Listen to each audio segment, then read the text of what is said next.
Tertúlia. Boa tarde a todos. Hoje é dia 18 de junho de 2014, é uma quarta-feira. Esse é o verbete de número 3057. São 5 páginas, 49 logias e 14 máximos.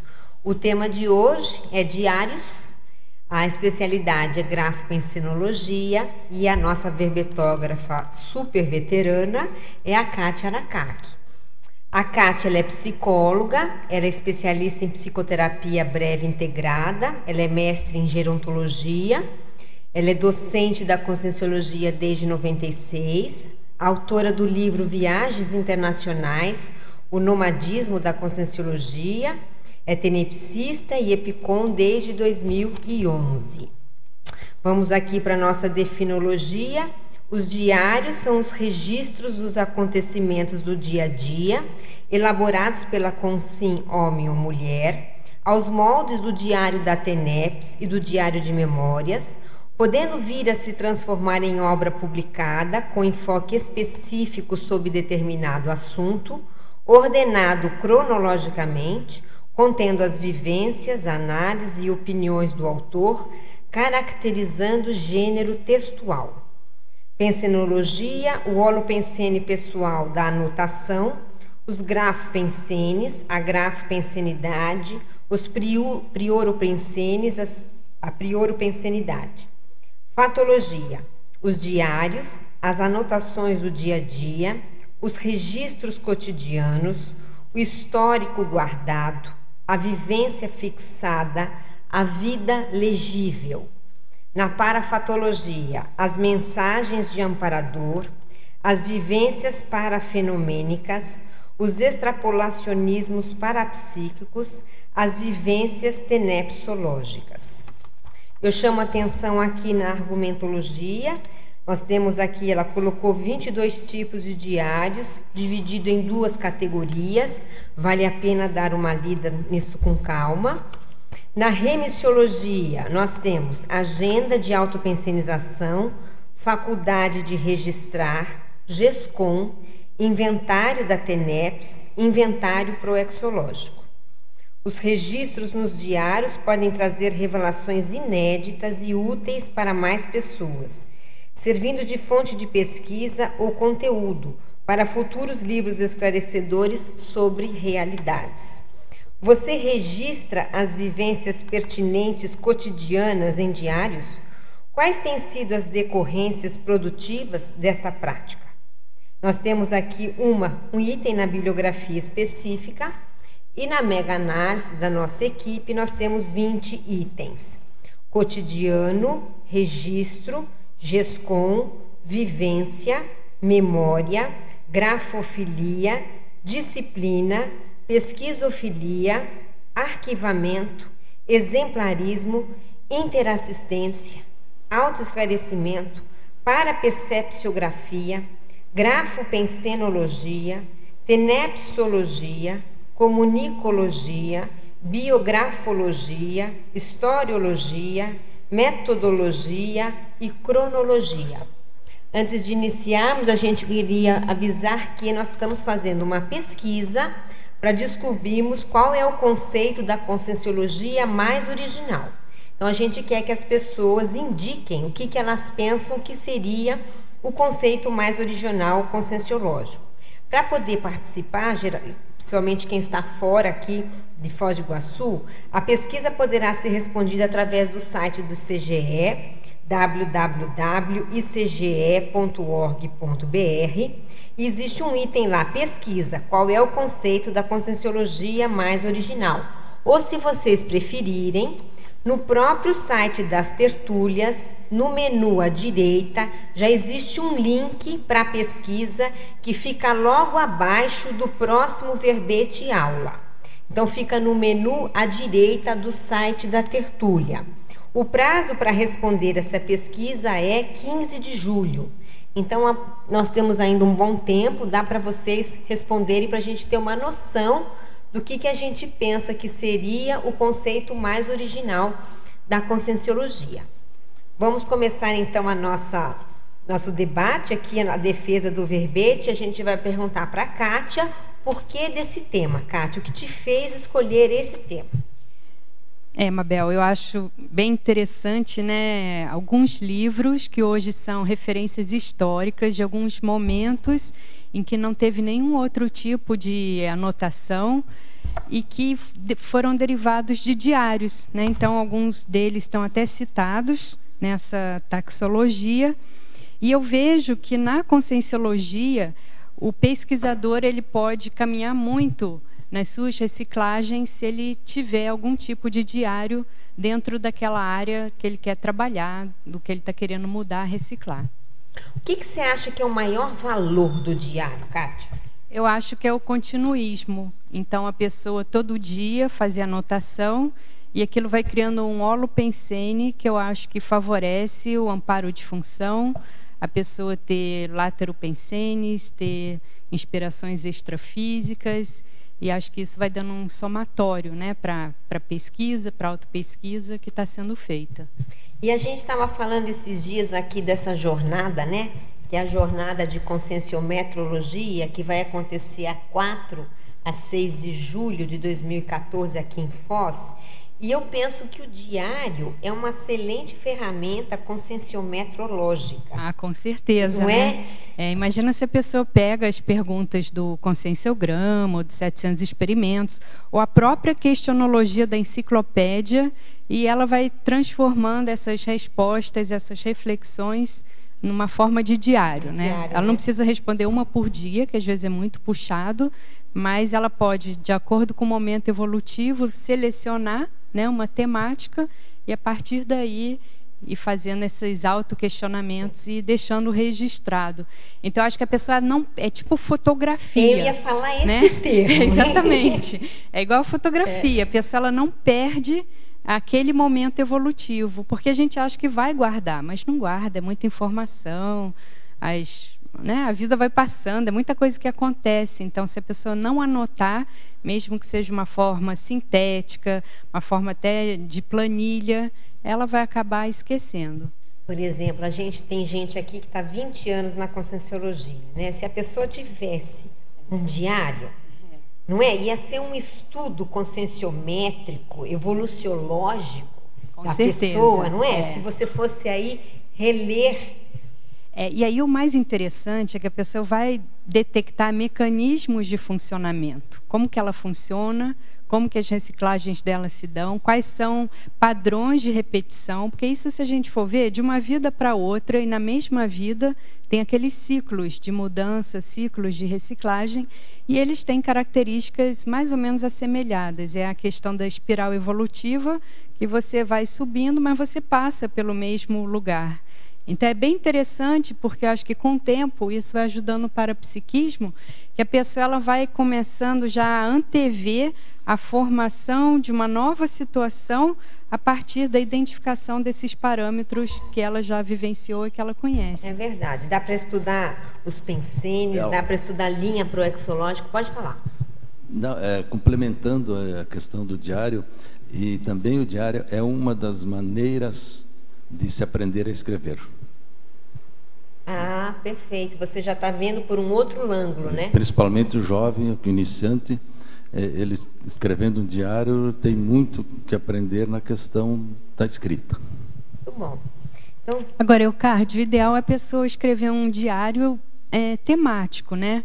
Porque até naquele verbete Síndrome do Amiel, na exemplologia, um dos exemplos é justamente do jovem que escreve diário, mas ele só escreve abobrinha, né? Ah, ontem eu fui no show do cantor tal, hoje... Cola o ingresso, né? Cola o ingresso do show. Exatamente, né? E coloca lá a foto.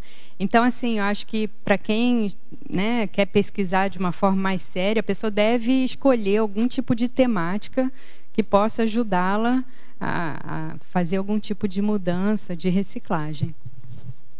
Ok. Então, vamos aqui uma pergunta na Estrangeirismologia, página 17, segunda linha. Nas livrarias, encontro vários modelos de Moleskine e com vários preços também. Quais dicas para comprar o mais adequado a ser usado como diário? Quem sabe era bom explicar o que é, né? Moleskine é a marca, né, de um caderninho para a pessoa fazer anotação, assim, e digamos assim, é uma grife, na verdade, e que acabou dando nome a esse tipo de material, né, para anotações. Mas existem várias outras marcas que são muito mais baratas e tem com pauta, sem pauta. Tem de mais grosso, bem fininho. Eu acho que, no caso, a pessoa tem que ver qual o estilo dela, o que ela gosta, se ela quer anotar nesse tipo de caderninho, se ela prefere algum tipo de meio eletrônico, né, para gravar as informações.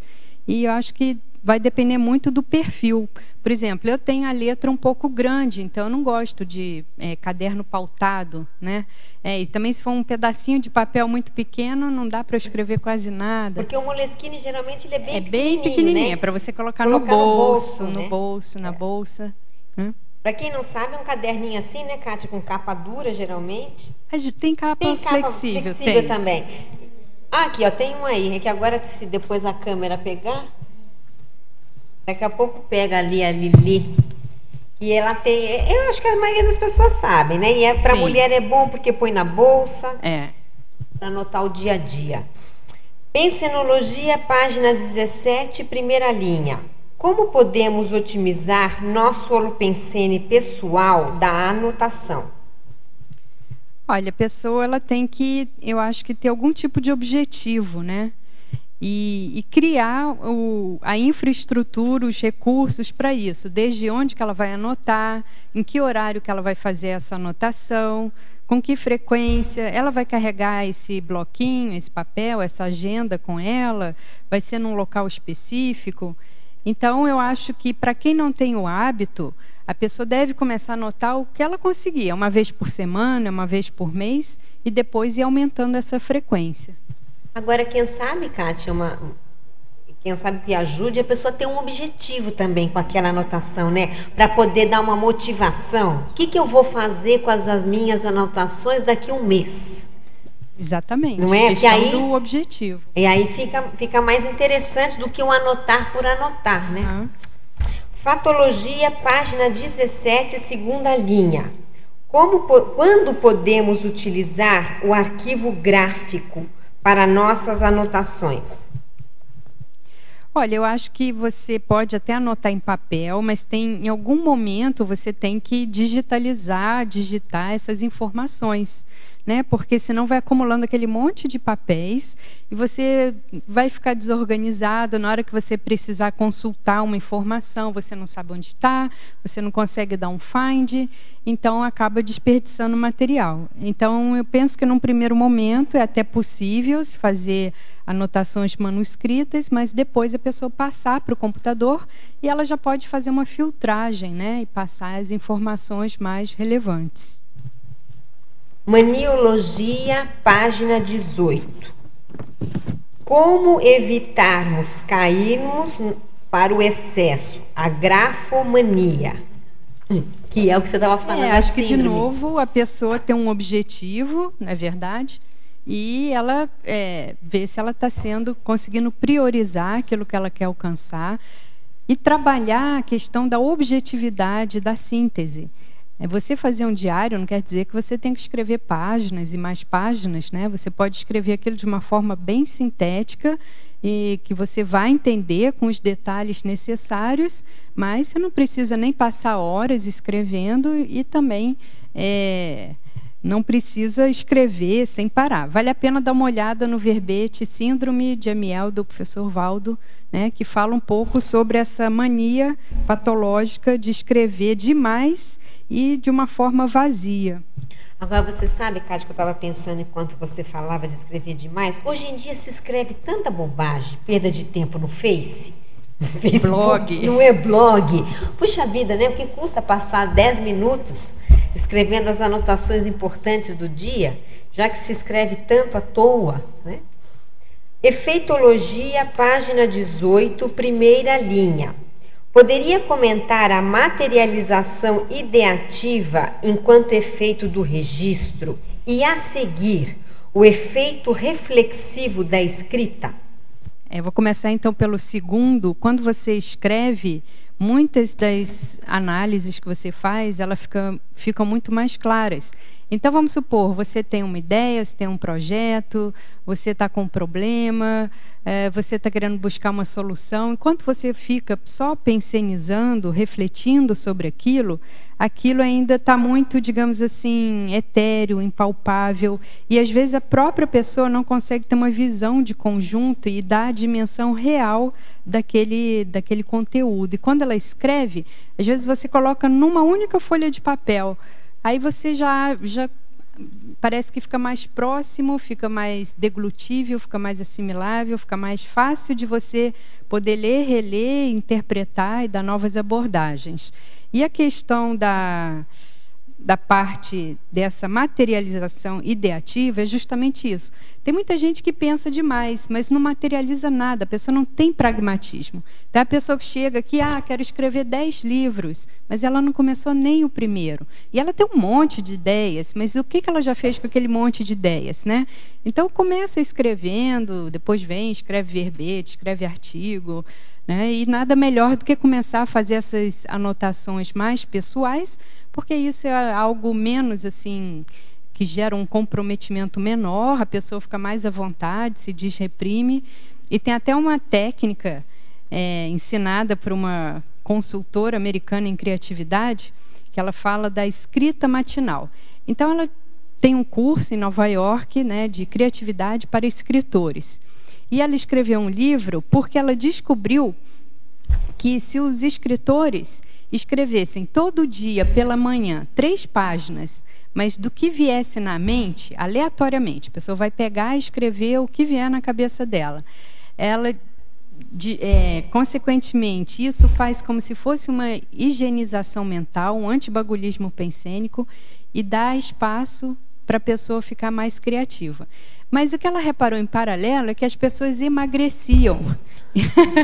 Então, ela escreveu esse livro, gente. Se não me engano, o título é Escreva e Emagreça. Então, ela começou a reparar, nossa, mas está todo mundo ficando mais magro aqui. E ela foi pesquisar e verificou que as pessoas ficavam não só mais criativas, mas também mais esbeltas.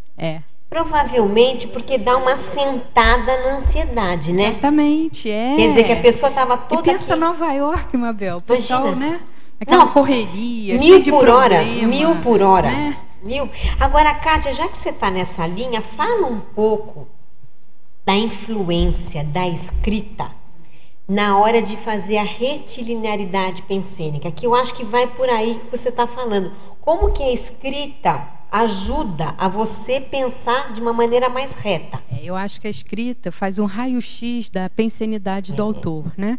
Então, se a pessoa tem um razoável senso de autocrítica, ela escrevendo, ela vai conseguir verificar como que ela pensa. Então, ela pensa de uma forma objetiva, ela pensa com clareza, ela consegue expor, explicitar aquilo que ela está pensando, está refletindo. E, no caso, o elemento que eu acho mais radical em termos de melhorar a retilinearidade pensênica é a chapa verbetográfica. Então, essa daí, se a pessoa está querendo ficar mais direta em termos do modo de pensar, mais cosmoética, vale a pena experienciar, fazer verbetes em série. Não pode ser só um, tem que ser vários, no passo que a pessoa aguenta, dentro do fôlego que ela tem, né, do tempo disponível também, mas eu acho que isso pode ajudar demais. É bom lembrar, dentro do que a Kátia está falando, que às vezes a gente pega um texto e a gente vê um parágrafo que está confuso. Quando a cabeça do autor está confusa, o parágrafo sai confuso. Quer dizer, a gente só consegue escrever claro quando a gente clareia para nós mesmos, né, Kátia, a ideia. Então, essa dificuldade ela é normal, porque é o processo de refazer a maneira de pensar. A escrita é uma maravilha. Por isso que ajuda no desassédio, né, mental somático, porque ela põe a cabeça em ordem. Vamos lá, Kátia. A verbetógrafa Estrangeirismologia, página 17. Segunda linha. O que são as repetitia iuvan, o verba volan e o scripta manem? Repetitia iuvan as repetições ajudam. Então, como o diário é escrita, né, todo dia, cotidiana, isso vai ajudar quem escreve numa série de fatores, né?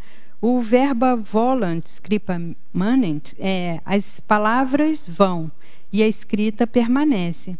Então, isso é interessante, porque se a gente for ver esses diários aqui, históricos, né, que são citados na taxologia, se essas personalidades não tivessem escrito essas ideias, hoje a gente provavelmente não teria acesso mais, né? Porque essa forma histórica da transmissão oral, ela tem uma perda muito grande. Então, é necessária aí a questão gráfica da escrita em si.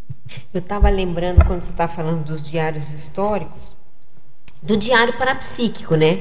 Porque tem lá o nosso amigo lá, o Swedenborg, que fez aquele Diário Spiritualis, né? Que são os diários das experiências parapsíquicas. Extremamente valoroso hoje, porque ele fala lá de ectoplasma, ele fala de coisas no século XIX, de projeções, de clarevidência, de clareaudiência. E hoje a gente estuda o diário dele para poder estudar o fenômeno agora, né? E aí é interessante ver que isso já existe há muito tempo, né? Não é de agora assim que esses fenômenos, essas ocorrências parapsíquicas existem. Então, acho que o diário é interessante por isso, porque uma coisa é você ler um livro histórico feito por um historiador, né?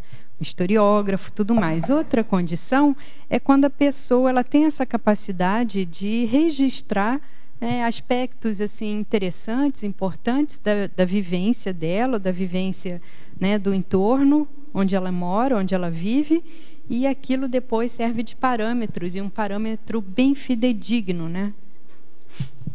Kátia, você poderia comentar em Paradoxologia, na página 18, o paradoxo da historiografia embasada no diário individual? Então é justamente isso, né? A gente pega lá na página 20, por exemplo, o número 22, né? Os diários de fatos, né? O diário de Helga, o diário de Victor Klemperer, os diários completos do Capitão Dreyfus, que até é o livro que você está lendo, não é verdade? E esse daí são diários que eles estão contextualizados dentro de momentos históricos muito importantes, né? No caso do Dreyfus, um escândalo político na França, no final do século XIX, parece, né? Isso. E os dois outros, a questão do nazismo.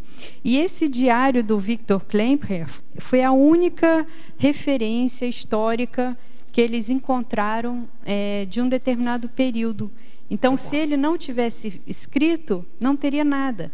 E foi ele também que foi anotando, né? Ele era professor de filologia na universidade, ele foi anotando as palavras que ele ouvia e lia, e isso depois resultou naquele livro que é A Linguagem do Terceiro Reich, que tem toda uma análise de conteúdo dos discursos nazistas e de como que esse tipo de política foi, assim, subrepticiamente se inserindo na sociedade. Então, ele mostra como que é importante prestar atenção às palavras, ao discurso, ao que vai sendo veiculado pela mídia e pelas pessoas, porque as pessoas comuns elas começam a replicar, a reproduzir aqueles termos, e que isso muitas vezes dá insinuações do que está acontecendo, ou do que vai acontecer num futuro breve em termos políticos.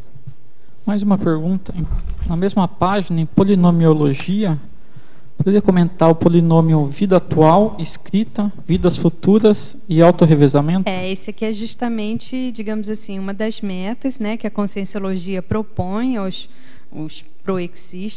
proexologistas, de você escrever para você poder, na próxima vida, ligar a sua tarefa atual com a vida futura, né? Então, o livro assim mais indicado para isso seria a produção da Mega Gescon, que seria a obra-prima da pessoa, onde ali teria, digamos assim, um suprassumo, né, da vivência, da existência dela atual, conseguindo, então, fazer essa conexão entre uma vida e outra. Kátia, aqui, efeitologia. Você poderia aprofundar o efeito do registro no espaço mental? Teria algum exemplo? O efeito do... Deixa eu ver aqui onde que tá. está. É a última, na página 18. Isso daí tem um livro que vale a pena você ler, que se chama Gerencie a Sua Mente e Não o Seu Tempo. O nome do autor é David Allen. Ele é um coach, ele faz coaching para executivos. E o que ele começou a reparar? Que os executivos tinham excesso de informações na cabeça sobre tudo, sobre trabalho, sobre vida pessoal, sobre passado mal resolvido, sobre projetos futuros, sobre sonhos, né, e tudo mais. E ele verificou que ele foi dando técnicas para esses executivos anotarem tudo, mas absolutamente tudo, assim, como se fosse fazer um download de tudo que eles tinham na mente. E isso ajudou demais a eles terem mais espaço mental e ficarem, digamos assim, mais criativos, com mais predisposição a encontrar soluções e também maior pragmatismo nas suas ações. Essa então, técnica, então, ela promove uma higienização pensênica? Promove e, além do mais, imagina assim, tem pessoas que guardam a lista telefônica dos amigos na cabeça, não é verdade? Aquilo ocupa muita memória, muito espaço mental, para que fazer isso? Mas só que a gente faz isso com muitos tipos de informação. Então, o ideal é a pessoa ter arquivos, né, bem organizados, mas o quanto mais ela conseguir externalizar tudo que ela tem arquivado mentalmente, mais ela vai ter essa geração do espaço mental, ou vai, pelo menos, possibilitar, né? E qual a relação, então, com a questão da memória? Né, eu acho que a memória, quanto mais a pessoa anota, mais ela melhora a memória dela. Tanto é que a pessoa que está envelhecendo, que está perdendo a memória, que ela tem que começar a fazer anotações. Essa é uma técnica básica de você exercitar a memória. Em outra pergunta, na interaciologia. Página 18. Interaciologia. Na segunda linha, a interação micro-universo, macro-universo. Porque isso aí no diário é muito interessante, né? Porque a pessoa muitas vezes vai fazer um diário de memórias, um diário de vivências pessoais, mas aquilo está inserido dentro de um contexto, não é verdade? Então, mesmo a pessoa sendo muito intimista e muito assim falando de si, você consegue, muitas vezes através do análise de conteúdo do que ela escreveu, situar, né, historicamente ou situar sociologicamente em que contexto ela viveu. Pega lá o diário de Anne Frank, não é? Que é bem isso que a Kátia está falando. Exatamente. O diário de Anne Frank, né? Então, para quem... Isso é um livro muito conhecido, né? Que foi uma menina que começou a anotar quando ela tinha 13 anos de idade. E ela morreu quando ela tinha 15 anos. Então, foram todas as anotações dela durante esse período da Segunda Guerra. E os originais dela foram entregues para o pai dela, que depois da dessoma dela publicou, né? Mas, por exemplo, tem um outro diário que eu citei aí, que é o diário de Helga. É super interessante esse diário, sabe? E tem uma relação também com, se eu não me engano, ela tinha algum parentesco com a Anne Frank. Então, olha, nesse diário de Helga, a menina tinha 8 anos de idade, quando houve a ocupação nazista. E, no final da guerra, ela tinha 15 anos de idade. Então, esse diário foi todo feito com desenhos e escritos, né? Como era muito pequena, ela desenhou muita coisa. Então, nesse livro, Diário de Helga, tem os desenhos da autora. Ela viveu até 83 anos, né? Aliás, ela é viva ainda, tá certo? E é muito interessante você ver assim, uma pessoa que passa por uma situação tão drástica, trágica, mas ela relata tudo aquilo de uma forma assim, light, né? E como que era o olhar de uma criança, então não tem assim aquele peso, aquele pesar, aquele sofrimento que muitas vezes um adulto já coloca, né? Então esse diário de Helga, olha, é o tipo do livro que você pega, você não consegue parar de ler. É um livro barato, custa 20 e poucos reais, 30 reais. Eu acho que assim, é um exemplo de vida, é um exemplo de superação. E é muito interessante você ver as observações de uma criança nesse contexto, né? o cálculo que existe é que de 15 mil crianças que passaram pelo campo de concentração onde ela esteve, somente 100 sobreviveram. E ela foi uma dessas sobreviventes. Cátia, você pode falar na página 19, por favor, na mitologia, sobre a eliminação dos mitos pelas revelações autopensênicas? Pensa só, as pessoas às vezes, né, elas colocam num pedestal algumas personalidades. A partir do momento que você lê o diário dessas pessoas e vê o que elas pensam, como elas viviam, às vezes é uma decepção total, né? Porque às vezes é uma vida muito fútil, muito vazia, com muitos problemas assim que a pessoa tinha.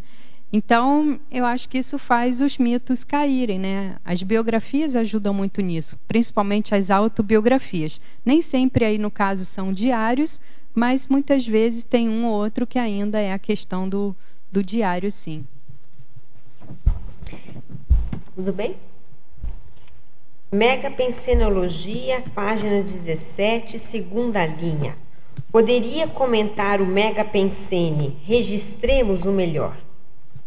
Esse Megapensene, se não me engano, é do professor Valdo, né? E isso daqui é o quê? Justamente para a pessoa não usar o papel do diário dela como papel higiênico, não é verdade? Papel higiênico você usa no banheiro, né? Então, quando você vai anotar, tem que ser uma anotação que ela tem algum tipo de valor. Eu acho que se a pessoa está precisando desabafar e ela vai fazer isso através do papel, que ela escreva tudo lá, né, o lixo mental dela, mas que depois ela queime, rasgue, destrua, né, essa condição, porque senão vai ser um bagulho energético. Então, registremos o melhor seria, vamos registrar informações pertinentes, informações importantes, sadias, homeostáticas, equilibradas, cosmoéticas. Ela tem ainda uma pergunta em cima disso. Ela escreve assim: tenho dificuldades nesse ponto, pois quando tenho uma experiência ou projeção desagradável, tendo a não registrar. Como posso fazer os registros de uma experiência desagradável ou de uma projeção pesadelar sem fazer evocações? Aí tem que ver muito o gabarito individual, tem que ver como que você aborda o assunto, como que você, digamos assim, lidou com a experiência. Não é verdade? Se você tem algum tipo de emocionalismo, se você ficou com raiva de assediador. Agora, no caso, eu acho que valeria a pena você fazer algum tipo de terapia, seja psicoterapia, seja consciência-terapia, e estudar isso tecnicamente com um especialista para verificar, né, como é que você pode superar essa condição. Porque se a pessoa tem muito sonho, pesadelo, experiências projetivas assediadas, é porque ela está assediada, tá certo? E aí eu acho que vale a pena buscar uma ajuda técnica, né? Seja de consciência terapeuta, seja de algum parapsiquista veterano, para você superar essa condição. Cátia, nessa mesma linha, tem uma técnica da consciência terapia que é para você escrever, né, a técnica do mal-estar, né? E, na verdade, assim, quem já passou por consciência terapia ou já escreveu, já utilizou essa técnica, o ideal seria descartar esse material depois de superado aquele mal-estar? Eu sou da linha eu sou da filosofia do antibagulhismo, entendeu? Então, acho que sim. Seria saudável essa técnica para você superar o mal-estar e depois descartar quando superado, é isso? Exatamente. Agora, isso daí a pessoa tem que conhecer aquele ciclo autoconsciência terápico, não é verdade? Porque senão a pessoa só vai plasmando mal-estar, e aquilo vai fazendo mais evocação. De ontem, não é? Vício em sofrimento, vai cultivando, né, a dor, o sofrimento, o pesar. Às vezes o que a pessoa mais precisa, dependendo do caso, é ela anotar tudo que ela consegue pensar de bom, para ver se ela amplia a pensenização sadia, tá certo? Porque pato-pensenizar é só a gente ligar a televisão, o rádio, abrir o jornal, conversar com as pessoas na rua, que tem sempre um pato-pensene no ar. Agora, eu acho que a dificuldade é a questão do contrário, né? Fazer frente a isso. E uma coisa que ajuda muito é trabalhar com as energias. Então, às vezes, em vez da pessoa dar tanto valor em ficar registrando experiências negativas, que tal ela usar esse tempo e começar a trabalhar com as energias, pensar em fazer assistência, que isso pode dar uma melhoria no holopensene pessoal. Bem? Parafatologia, página 17, segunda linha. Poderia discorrer sobre as mensagens do amparador relacionando com o tema do verbete? A questão do diário, quando a pessoa anota todo dia, e se ela fortalecer esse holopensene, né, o que vai acontecer? Ela vai criar um canal, abrir, digamos assim, um canal de comunicação com as consciex. E no meio dessas consciex, ela pode receber mensagem, insight de amparador. Não quer dizer que tudo que venha de exopensene seja de amparador, não. Pode vir de assediador, de guia cego e tudo mais. Mas eu acho que, dependendo da intenção da pessoa, do objetivo, da dedicação e da vontade que ela está tendo de superar alguma condição ou de realizar algum projeto, com o tempo o amparador pode entrar na linha. É um momento de introspecção, né? É, de introspecção. Isso ajuda. E aí é interessante que às vezes a pessoa está anotando e às vezes ela anota algo que ela vê que não foi ela que, não é ideia dela aquilo dali, mas que é mensagem para ela. Sinergismologia, página 17, primeira linha. Poderia expandir o sinergismo escrita auto-incorruptibilidade? Isso aqui é bom, né? E nas questões do parapsiquismo, por exemplo, a pessoa que fala que é casca grossa, que não percebe nada, que não tem parapsiquismo. Aí ela vai, se toda vez que ela tiver qualquer tipo de ocorrência, ela anotar, com o tempo fica difícil negar essa condição, não é verdade? E assim com todo o resto. Então, por exemplo, ali na taxologia tem a proposta do diário da cosmoética, diário da errologia, tá certo? Então não dá, você anotou, você já viu que fiz 5 vezes a mesma besteira, vai continuar fazendo? Até quando? Então chega uma hora que a pessoa tem que ter um pouco de vergonha na cara, né? Porque é como você estava falando, as palavras voam, mas o texto está lá. Então se ela repetiu e está gravado, não tem como negar, né? Eu tinha uma colega, a gente tinha uma colega que usava essa técnica. Ela falou, se eu voltar a pensar dessa maneira, é porque eu estou tá. Ela deixava lá, que é o momento dela refletir. Não, quando voltei a pensar assim é porque eu devo estar assediada, autoassediada e por aí vai.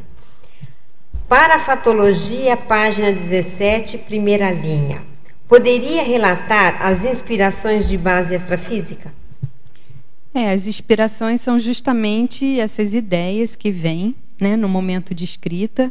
Às vezes a pessoa percebe uma sinalética, que tem uma mudança no campo, que é uma ideia muito diferente do que aquela que ela está acostumada, é uma coisa assim que foge do padrão. Ela está pensando num assunto, vem outro assunto, então aquele assunto completamente diferente. Então, isso daí a pessoa tem que ter experiência. Eu acho que para quem é tenepsista e para quem faz um trabalho energético assim mais regular, acaba tendo esse tipo de vivência.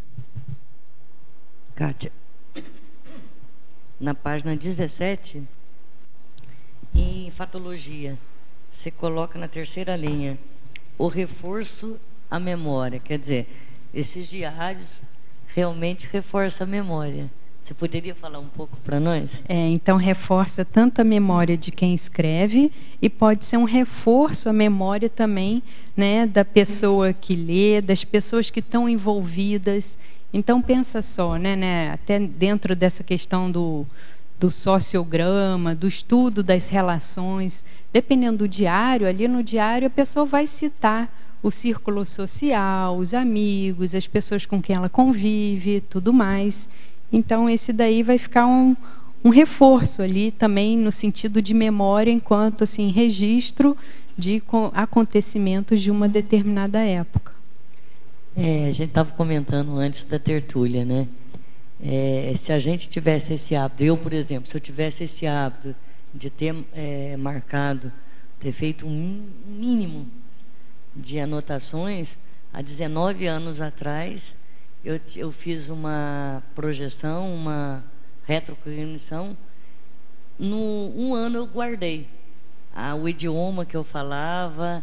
E aí, hoje eu não sei mais o idioma, como é que foi. Se eu tivesse marcado, pelo menos já tinha mais uma coisa para me ajudar hoje, né? Isso aí realmente a pessoa acha, principalmente vivência parapsíquica, que a gente não esquece, que ela vai mas esquece. Esquece sim.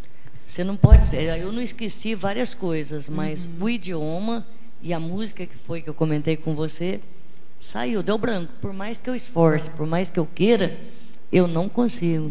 Só se fazer outra, né? Se eu tivesse privilégio. Na página aqui na parafatologia, as vivências parafenômicas. Isso aqui são as vivências dos parafenômenos, né, que a pessoa experiencia.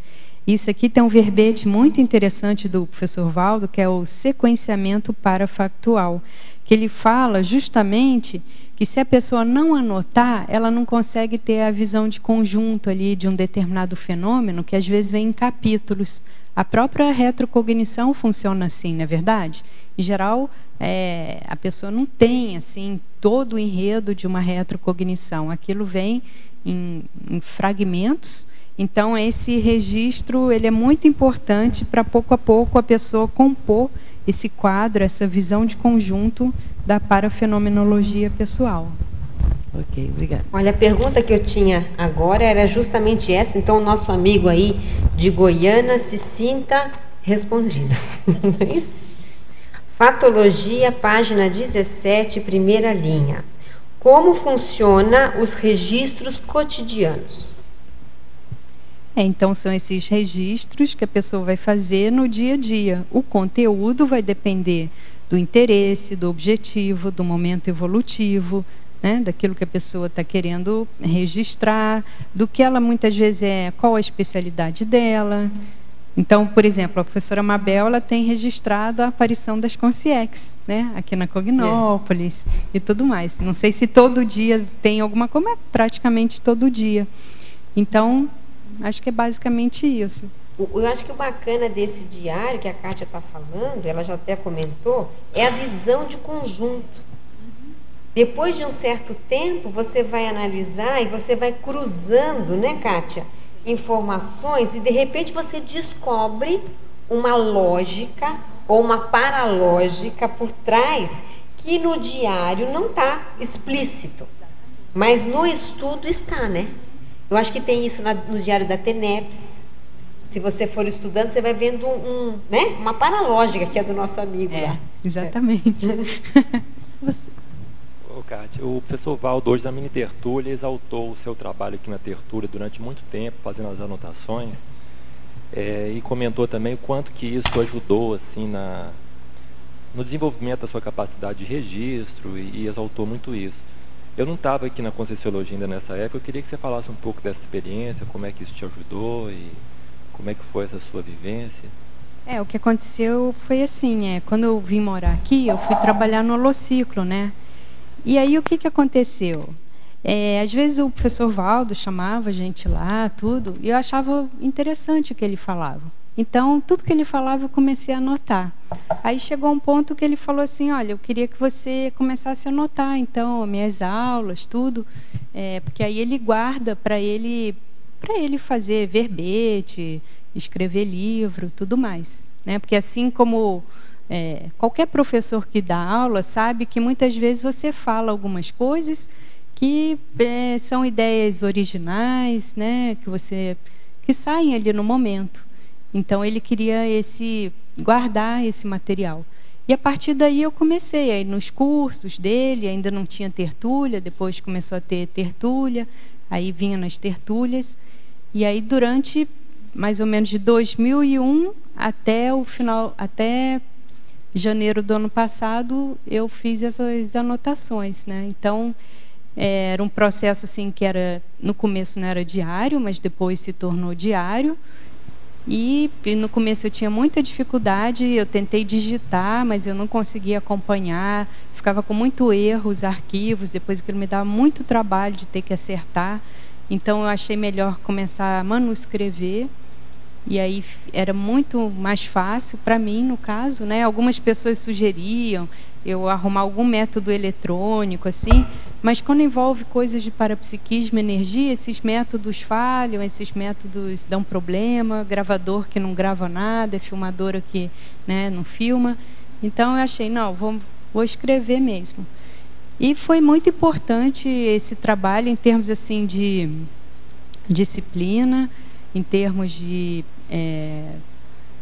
continuismo, em termos da memória, em termos de você ter uma visão de conjunto de algumas histórias, porque ele conta um pedaço num lugar, um pedaço no outro, né? E toda a questão do holopensene, né? Das aulas do professor Valdo. Então, acho que isso me ajudou bem. Esse material é todo dele, né? Não fiquei, era material de trabalho dele, então passei tudo para ele. Mas eu acho que assim o maior saldo que eu tive disso tudo foi o burilamento de alguns atributos mentais, né? Desde a concentração, a atenção dividida, a memória. Então, isso me ajudou bastante. E acho que isso aí qualquer pessoa que comece a fazer, né, ela pode ser beneficiada por isso. Na verdade, a Kátia, ela não só fazia o diário, você transcrevia praticamente o que ele falava, não era, Kátia? Era transcrição. Era uma transcrição. Ipsis literis. Exatamente. Então é mais difícil ainda, né? Porque ele vai falando e a Kátia ia anotando item por item, vírgula por vírgula, que, por quê. Não é isso? Ele falou que parece que são 1.700 páginas. Não, 17 mil. Desculpa. Aí depois uma equipe me ajudou a digitar, né? Não fui só eu que digitei. Certo. E eu queria saber como é que é atualmente o seu registro diário, se você usa a sua escrita mais para verbete, ou se você faz diários além disso. O que eu uso são essas... Eu já usei vários desses diários aqui da página 19, os conscienciológicos. Entendeu? Então, Diário da Cosmoética, isso eu fiz vários anos. Diário da Errologia também. Esse Diário da Proex é o que eu tenho feito mais ultimamente. Diário da Técnica de Mais um Ano de Vida, já fiz. O Diário da TENEPS eu faço, mas ainda não estou muito satisfeita com o meu. Diário de GESCONS também faço. Eu posso fazer duas perguntas aí.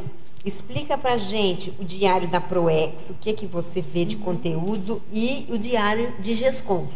Então, o Diário da Proex eu faço assim, Mabel, eu pego o que eu tracei para mim em termos de metas naquele ano, e todo dia eu anoto o que eu fiz e eu ponho qual é a área da Proex. Então é GESCON, é intercâmbio, é grupo Karma, é saúde, entendeu? E então, de tempos em tempos, dá para você ver uma noção. E tem um balanço, né? Um balanço. Porque se deixar, eu cuido mais de umas áreas do que de outras. Exatamente. Entendeu? Algumas eu vou negligenciando. O bacana é se saísse um gráfico, né, Kátia? Não é assim, um sonho de consumo. Você vê assim, mas eu várias... não sei mexer com isso. O Flávio que é bom nisso. Tem várias áreas, então você pega lá, área de produção intelectual. Quantos por cento eu fiz nesses 6 meses? Área, sei lá, de energia. Para você ver onde você está bem e onde não, né?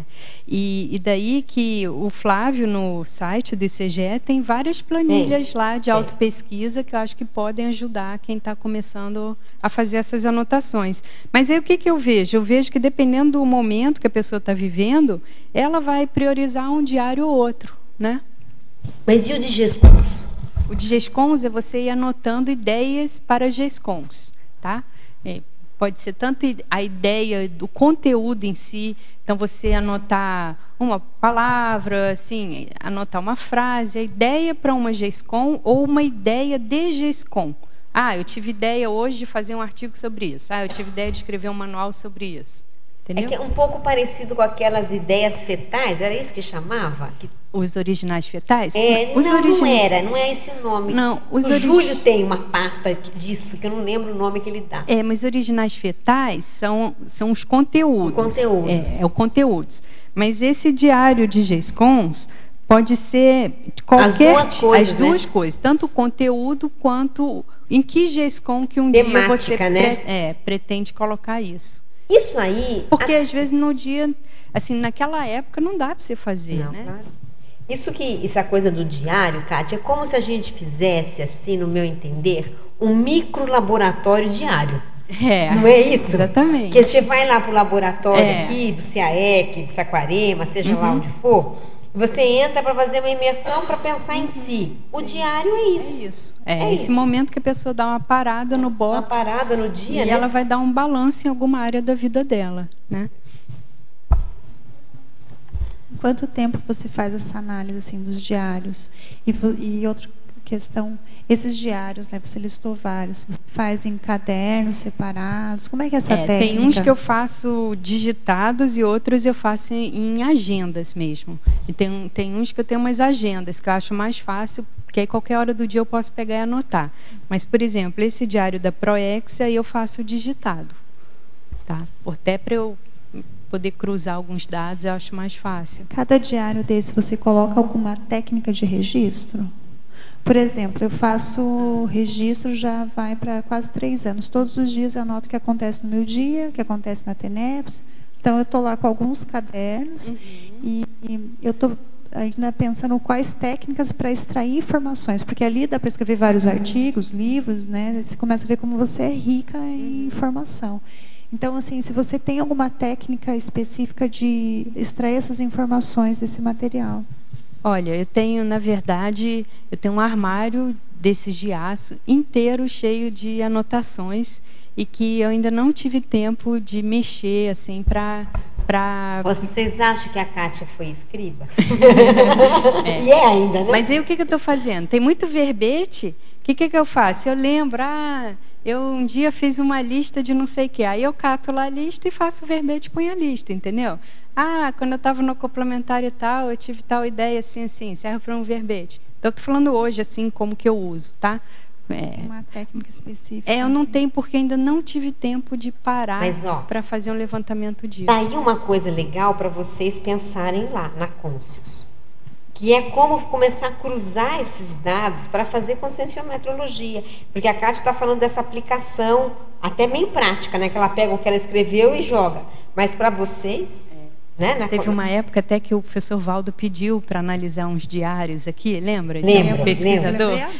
Pois é. A gente fez uma equipe, né? E a gente fez uma análise assim, conscienciométrica dele. Tanto conscienciométrica como o gesconológico, o que ele podia gerar de gescon daquilo, mas também do perfil dele. Inclusive na Unescom, às vezes chega o autor que não sabe exatamente o que vai escrever, né, Kátia? Ele tem não sei quantas ideias, né, assim? Aí a gente pede para ele, traga tudo que você tem. E aí a gente começa a garimpar, não é? Olha, você está mais encaminhado para esse lado, por que você não vai por esse livro primeiro? Em função do material que a própria pessoa tem. A gente usa essa técnica lá. Em função dos verbetes que ela escreveu, qual é a linha que ela tem mais material pronto. Quer dizer, esse inventário só é possível se a pessoa registrou, senão fica perdido, não tem como. Agora, eu acho que o que é mais atual, né, que está mais de ponta, é a pessoa registrar pensata, né? Então, nesse diário, de fazer um diário de pensatas, né? Que aí depois ela pode usar. É que eu estava pensando, né? Você vai registrando, guardando muito material. E eu me questiono também de não ser um bagulho energético, porque lá tem muitas informações, né? Então, é nesses cadernos e tem caixas e caixas bagulho energético, sim. De autopesquisa. Por isso que de tempos em tempos tem que dar um jeito de dar uma limpa, tirar só o suprassumo e o resto deletar, jogar no lixo, queimar, né? Então, isso que eu fico... Porque como eu tenho muito material, também tenho lá um armário cheio de registro de autopesquisa e agora mais ainda os cadernos. O que está lá... Passou 2, 3, 4, 5 anos, já é outra consciência, você modificou. Tem coisa também que a gente nem vai usar mais. Você dá uma olhada naquilo e vê que isso aqui já foi, entendeu? Assim, expirou, acabou a validade. Então, não dá mais para você usar. Aí você joga tudo fora mesmo. Porque... Kátia. Eu estou pensando ainda o que jogar fora, como fazer isso. Tem que tomar isso. muito cuidado o dia que você faz a limpeza, como que você faz essa limpeza, o momento que você está, porque senão pode jogar coisa importante fora. Kátia. Ela já quer fazer um negocinho com o bagulhinho. Kátia, você poderia comentar aqui nesse 22, na página 20, Diário dos Fatos, comentar mais sobre o Diários Completos do Capitão Dreyfus, porque eu achei essa leitura bem pesada, né? Isso aí você que pode contar pra gente, porque você que está lendo, né? Eu não li esse livro. Então, eu só sei que foi as anotações que ele fez enquanto ele estava preso, não é isso? Até ele, sei lá, perdoado, receber lá a absolvição. Mas eu não li, então eu não sei. Quem estudou isso foi o professor Pedro Fernandes, que também escreveu um artigo na revista Holotecologia, né, sobre o caso Dreyfus, que é um tijolão assim bem grande. Então, o que você está achando do livro? Por que você está falando que é pesado? Porque eu me emociono muito ali com as histórias, é muito sofrido, né? Igual, daí eu relacionei que nem com o verbete de ontem lá, né? Daí não posso ficar nessa coisa de estar sofrendo e gostando de sofrer. Você sabe que uma vez o professor Valdo, há muitos anos, ele pediu para eu escrever um livro, não, para eu ler um livro que era sobre a história da maldade humana. Então vinha todas as torturas, os tipos de tortura, os tipos de morte, tudo, sabe? Aí eu falei, bom, como é que eu vou enfrentar isso aqui, né? Aí a melhor saída seja pesquisador. Você não é você vai olhar aquilo lá como pesquisador. Aí você lê todas aquelas atrocidades, gente, e não se afeta. Porque era só atrocidades, porque era história da maldade. E era um calhamaço, assim. Bem? Então é uma dica, olha com o olhar de pesquisador. Olha, eu estou fazendo pesquisa aqui para entender o caso Dreyfus. Gente, olha só como é que foi, que incoerência é essa? Por que será que aquele fulano errou? Por que chegaram a essa conclusão precipitada? E aí você consegue, pelo menos na minha experiência, né?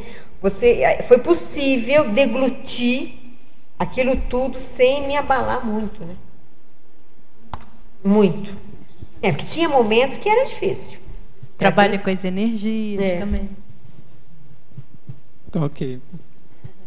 Tudo bem? Fatologia, página 17, segunda linha. Poderia falar a respeito do histórico guardado? Porque o acúmulo desses diários vai gerar um histórico, na verdade, e que isso daí a pessoa ela vai poder fazer uma linha do tempo, uma cronologia, ela vai poder tirar esses parâmetros, o que se repete. Então é bastante interessante, né? Porque tem muita coisa também que isso a literatura até tem muitos contos nesse sentido, que a pessoa só vai entender, interpretar aquilo com mais clareza depois de algum tempo transcorrido. E às vezes ela já tem mais elementos, né, sobre a questão existencial, da proex, da evolução. Então ela dá outra conotação para aquilo que ela vivenciou. Principiologia, página 17, segunda linha. Poderia explicar o princípio da explicitação autopensênica?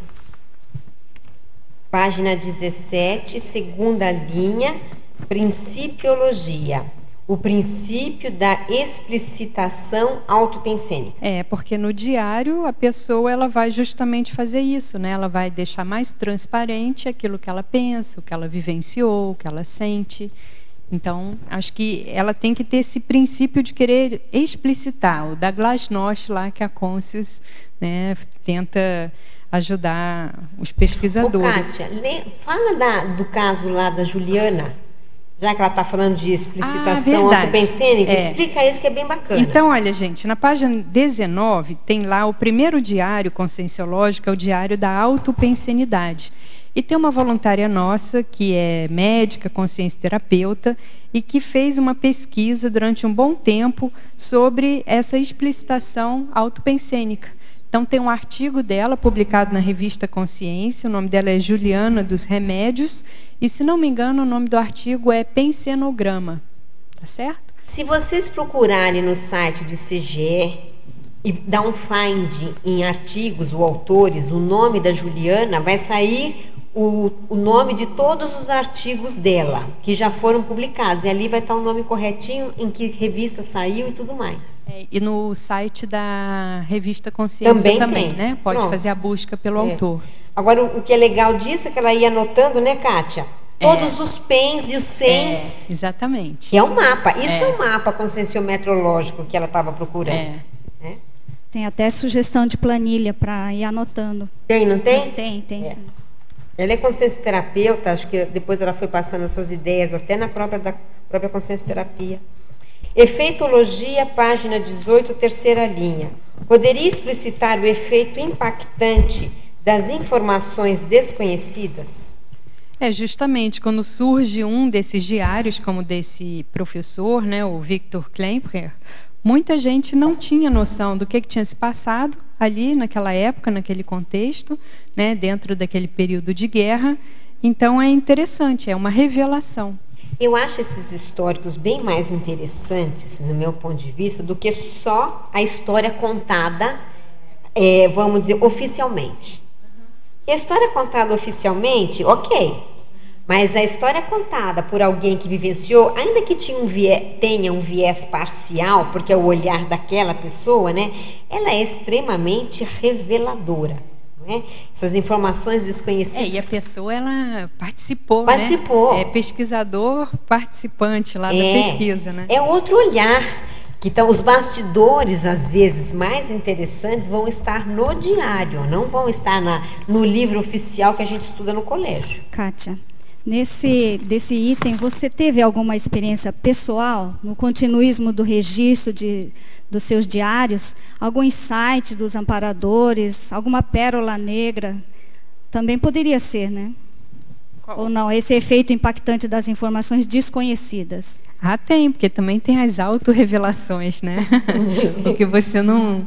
né? O lado desconhecido de si mesmo é interessante. Isso vem ponto cego. Vezes, ponto cego, né? Agora, isso me fez lembrar aquela história do professor Valdo, que ele foi estudar as anotações dele, e aí ele fez um balanço e descobriu o dia que se fazia o balanço da UFIEX. Quer dizer, foi através dos registros diários que ele chegou a uma conclusão, né? Uma vez até sugeri para ele escrever, porque ele tinha um diário técnico, né? Mas ele nunca escreveu sobre isso, assim, não fez verbete, nada. Ele, durante alguns anos, ele usou essa técnica do diário, ele comprou até um notebook pequenininho, que ele viajava com ele e tudo mais. E foi aí também que ele descobriu quantas mil pessoas ele atendia por ano. Né? 17 mil. Olha, esse balanço é um balanço extremamente de pesquisador. Né? Você vai descobrir um fato desconhecido que é o dia do balanço geral da UFIEX. Crescendologia, página 18, terceira linha. Crescendologia, página 18, terceira linha. Poderia ampliar o crescendo diário dicionário? Então, por exemplo, esse linguagem do Terceiro Reich, né, não chega a ser assim, um dicionário convencional, mas se a gente for pensar, ele é um dicionário, né, dos termos usados lá pelos nazistas naquele momento histórico.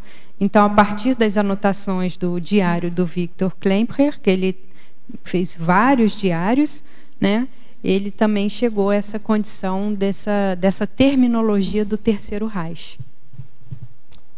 Paradoxologia, página 18, final da primeira linha.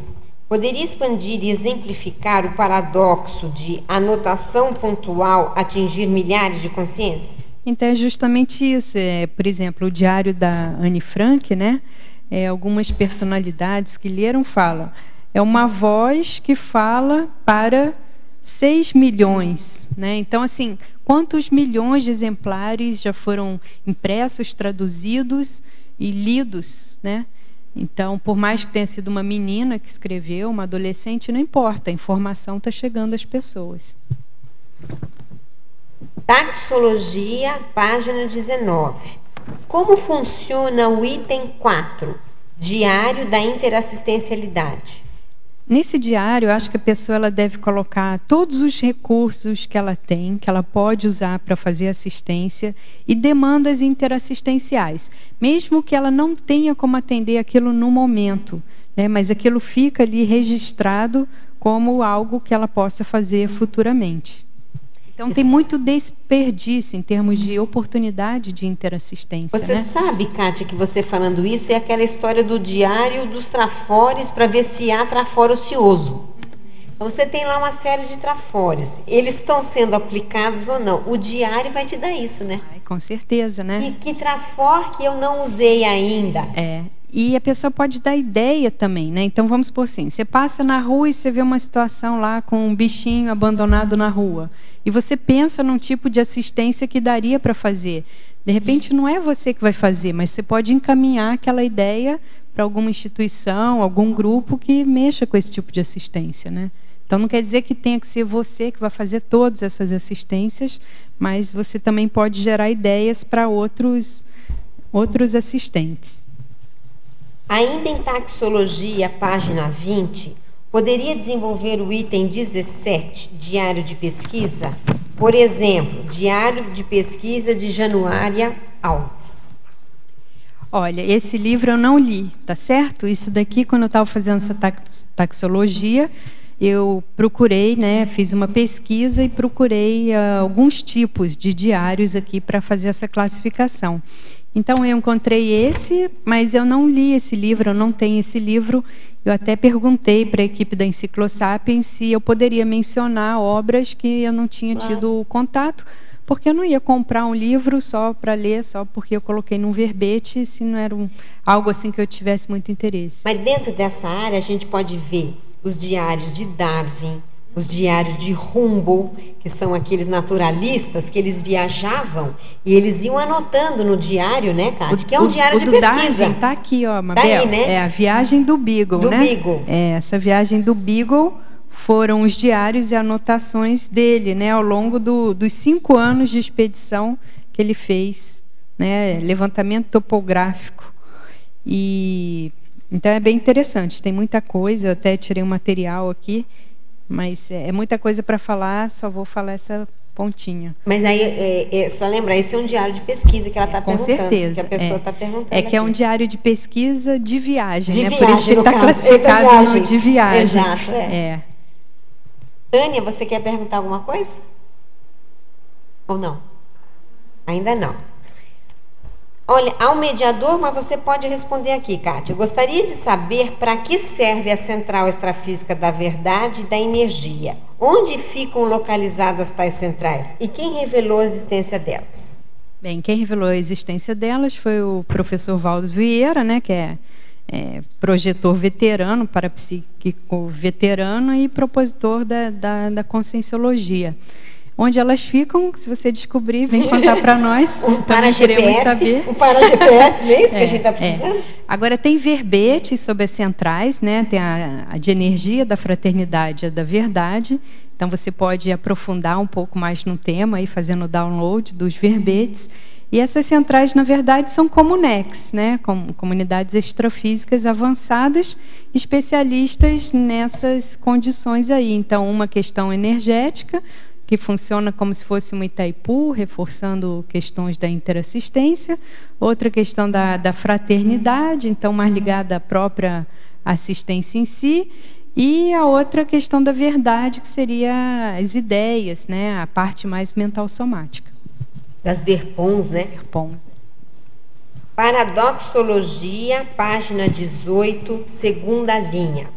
Poderia detalhar o funcionamento do paradoxo da comunicação do amparador pela escrita? Então, é um paradoxo porque quem vai assinar o livro, o diário, é quem redigiu, é a consim, né? Mas muitas vezes ali tem muitas ideias que são de consciex amparadoras, não é verdade? Então, assim, interessante porque consciex não está aqui para escrever, mas a mensagem foi escrita. Muitos livros, né, são assim, mesmo que fora da conscienciologia. Inúmeros livros são assim, né? Que é o ghostwriter literal. Kátia, aqui na taxologia, na página 20, tem o item 20 também, diário de trabalho, que tem um exemplo de Bertolt Brecht. Pode comentar? Esse daqui eu não me lembro, porque eu escrevi esse verbete já faz um tempo, né? Mas eu acho que... vou falar o que a pessoa poderia colocar num diário de trabalho. Por exemplo, esse acima, diários de sala de aula, é um diário de trabalho do professor.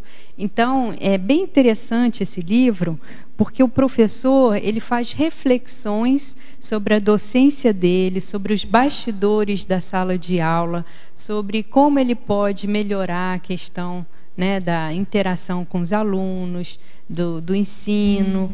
Então, eu achei assim tão precioso no sentido assim daquele profissional dedicado realmente à sua profissão, e que tem esmero assim em querer aperfeiçoar as técnicas, né, no trabalho. Então, estou dando um exemplo desse outro que eu li, tá? Agora, quem trabalha, por exemplo, em linha de montagem, mais fabril, tem muito isso. Quer dizer, não é um diáriozinho, mas são os registros, né, do dia a dia do processo. Não sei se é essa linha, mas também serviria para essa linha, que eles têm os processos diários, né, que eles têm que seguir. Tudo bem? Tudo bem. Taxologia, página 19, item A. Conscienciológicos. Em sua pesquisa, a verbetógrafa acha preferível fazer um diário separado para cada item desses 11 ou anota tudo em um grande diário? Olha, se a pessoa nunca fez diário, eu acho melhor ela escolher um tema e fazer o diário de um único temática desses aqui, porque eu não fiz esses diários todos simultaneamente, tá certo? Você fez? Você não fez? Não fiz. Não fez. Um ou outro eu fiz concomitante, mas em geral fui fazendo um de cada vez. Agora, depende do estilo pessoal, do fôlego, porque o mais importante é o continuismo. Então não adianta a pessoa inventar uma coisa assim extraordinária, mas que ela vai fazer uma semana e depois pronto. Aí vem a próxima pergunta dessa mesma pessoa lá. Quais técnicas sugere para manter a continuidade? Arrumar um horário e um local específico para fazer as anotações. Olha, gente, mais prático do que isso. Não é? Bem do... O que é que eu faço? Ó, escolhe um horário, um local e uma caneta na mão, né, Cátia? E pronto. Cátia, durante a TENEPS, você vai anotando na medida que as informações vão aparecendo ou você espera acabar para depois anotar tudo? Não, espera acabar, né? Espero acabar. Mas consegue lembrar de tudo que aconteceu? Às vezes não, né, Cátia? Às vezes mas a esquece, maioria, né? sim. Mas imagina, ali TENEPS não é para ficar fazendo anotação, né?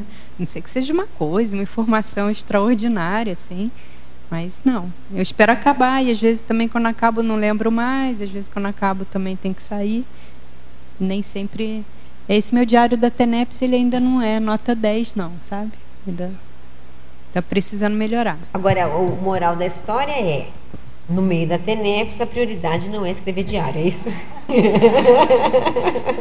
Um pouco. Ou às vezes até ao longo do dia acontece alguma coisa que te faça lembrar o que aconteceu na TENEPS. Também, é interessante. Né? Isso acontece bastante.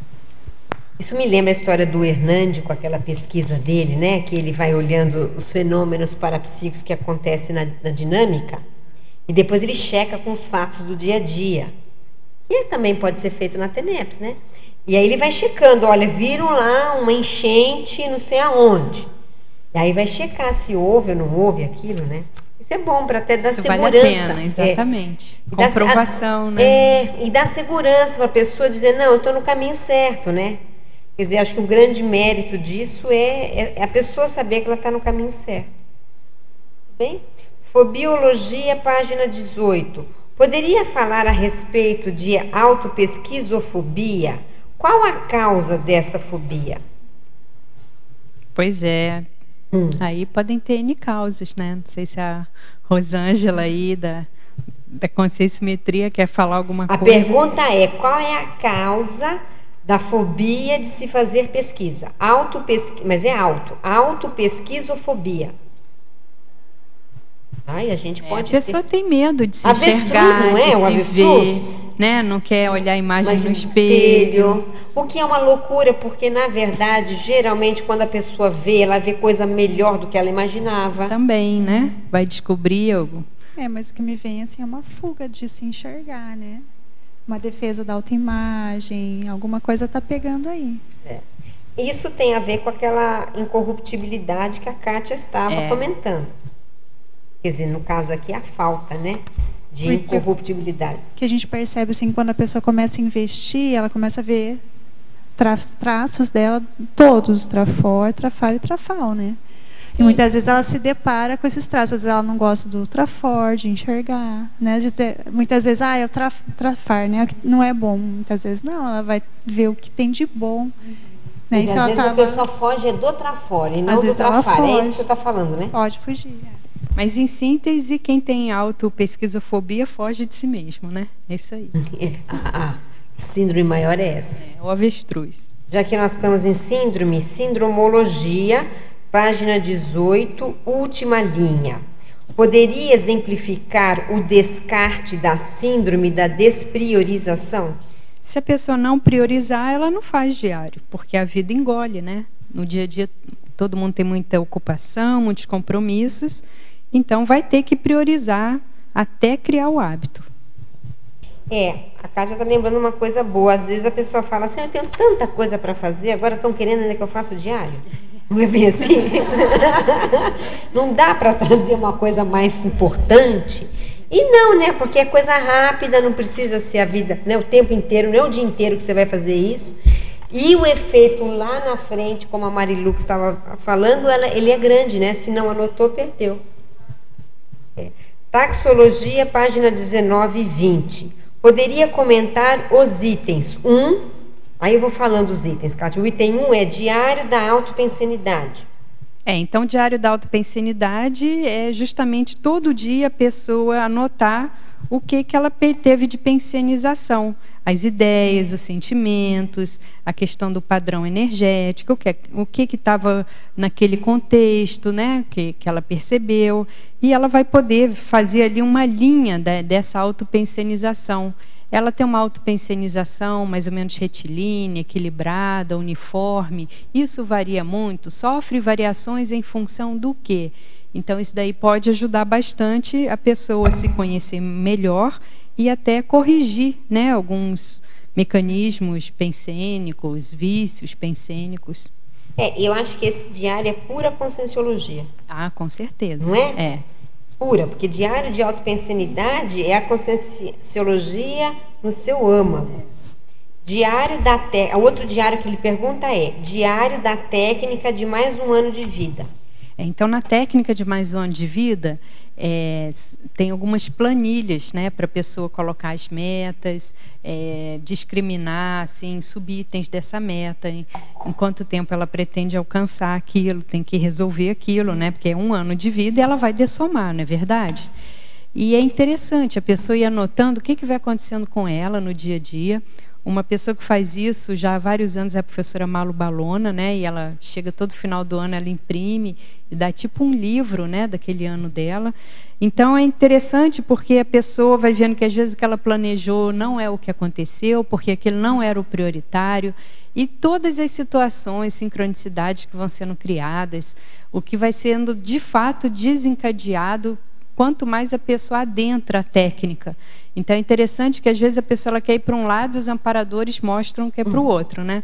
Então teve um ano que eu fiz essa técnica e eu coloquei lá que eu queria acabar umas GESCONs, muito material engavetado e tudo mais. Que nada, pouquíssimo tempo, assim, 1, 2 meses que eu comecei a técnica. A sua vida mudou. A minha vida mudou, aconteceram outras coisas, eu tive que mudar lá quais eram as metas.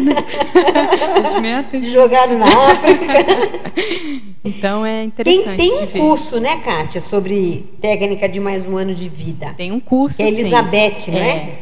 Você está fazendo esse curso, né? E vale a pena aí que a pessoa, né, aprende as técnicas, faz em grupo, discute os resultados. Agora, de qualquer maneira, mesmo que tenha essas mudanças, é óbvio que isso é importante, porque a pessoa tem uma visão de conjunto dela, né? Com certeza, A pessoa, ela se enxerga. Não, e aí você vê que nem sempre o que você planeja é o que vai acontecer. É o que vai acontecer, não é? Porque existe uma conjuntura, né? Você não está sozinho no planeta. Muito bem, agora o terceiro ele quer saber o diário das palavras novas e sentenças. Isso daí é um diário, né, que está dentro dessa linha, principalmente de quem investe na questão linguística, do poliglotismo. Então você passou na rua, aí você vê um letreiro lá num determinado idioma que você está estudando, anota, entendeu? Se foi no cinema, você viu uma palavra nova, anota, uma expressão. Então, eu acho que principalmente para quem está querendo melhorar, a questão da idiomática, seja o próprio idioma português ou outros idiomas, vale a pena fazer esse diário uma temporada. Taxologia, continuamos aí na página 19. Poderia explicar como fazer o diário da cosmoética, item 2? Esse diário da cosmoética você vai anotar todo dia as suas ações que você considera que foram cosmoéticas e o que você considera que foi anticosmoético. Agora tem aquele curso, né, Kátia, do CPC? Tem. Eles ajudam muito com várias técnicas. Não sei se você já fez. Não fiz, não. Eles têm as técnicas do diário de cosmoética. Então você pode fazer Mas aquele é para fazer o código, fazer o código. O código. Mas não deixa de ser, porque você vai checando depois no dia a dia, no seu diário, se você burlou um código, né, do seu código de cosmoética. Pode acompanhar com esse diário, né? Diário, né? Você vai fazendo aí um cotejo. Professora Kátia, o que é uma pensata? Isso daí a professora Mabel está mais atualizada, ela vai contar para você. Não, pensata é um provérbio, é um ditado. Aquelas frases, em português mais simples, né? Aquelas frases curtas que têm uma mensagem, um conteúdo, uma ideia.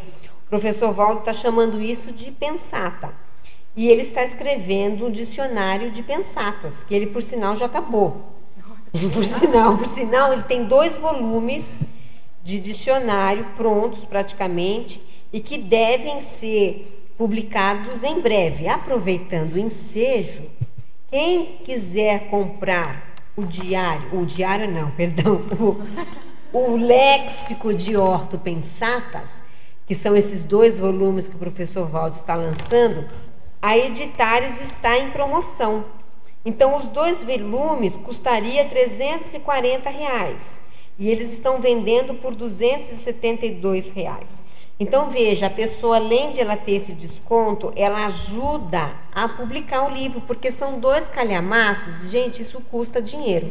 É caro, né, a publicação de um livro como esse. Então, a pessoa, ela tem o desconto, mas ela também contribui para a publicação dessa grande obra que o professor Valdo está considerando que é a Mega Gescom dele. Ele pensa que é a Mega Gescom, por quê? Porque justamente através dessas pensatas, desses provérbios, ele está grafando, plasmando tudo que ele sabe a respeito de consciência. Mabel, quantos livros ele leu? Não, são milhares. São milhares. Ele falou um dia, mais ou menos, eu não consigo lembrar agora. Mas são milhares. Ele leu milhares de pensatas para poder escrever esse livro. E realmente, aquilo que a gente chama de pílulas de sabedoria. Porque você lê uma pensata e você fica refletindo. Às vezes ele traz uma pensata aqui na mini tertúlia, uma frase simples, né? Sujeito, verbo, predicado. E fica meia hora, a gente fica meia hora discutindo aquilo, porque a pensata normalmente ela é profunda, né? Ela traz um conteúdo que é o resultado de muita reflexão.